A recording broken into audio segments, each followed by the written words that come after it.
Je m'appelle Sylvain, j'ai 42 ans, je travaille dans l'hôpital public et je suis militant au GA Bordeaux Sud depuis quelques mois. Les personnes qui la menacent de déchéance de nationalité, je pense que c'est des personnes qui manquent un petit peu de culture politique parce que les Palestiniens, ça fait 70 ans qu'ils sont apatrides, on n'a pas le droit d'être apatride en France. Je pense que c'est aussi une façon pour qu'eux fassent parler d'eux et pour qu'on parle de Rima Hassan et qu'on la stigmatise comme on le fait depuis le début de son élection. Oui, je vais y aller parce que on voit de plus en plus de choses se passer dans la rue.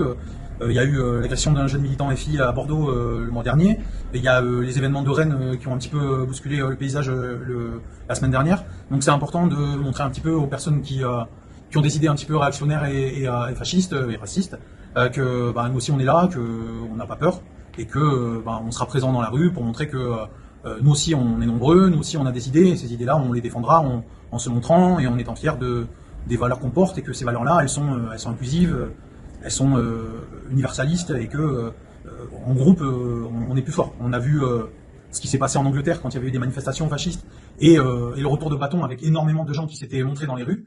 Et je pense que c'est un exemple à suivre parce que oui, il y a beaucoup de gens qui ont ces idées-là et sur le terrain des idées, il faut les combattre. Mais je pense qu'on est quand même beaucoup plus nombreux à défendre des valeurs d'inclusion, de diversité et d'antiracisme.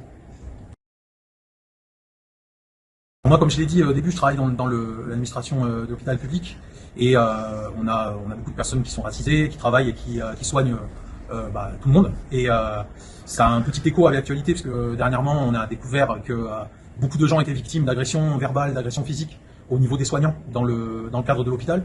Et en fait, moi, j'ai assisté parfois, oui, à des personnes qui refusaient d'être soignées par des personnes de couleur, par des personnes qui étaient visiblement musulmanes, alors qu'en réalité, c'est des gens qui sont dans la détresse, qui sont dans des urgences relativement absolues. Si un jour les personnes racisées arrêtaient de travailler, on verrait vraiment, juste ne serait-ce que sur une journée, on verrait vraiment la différence.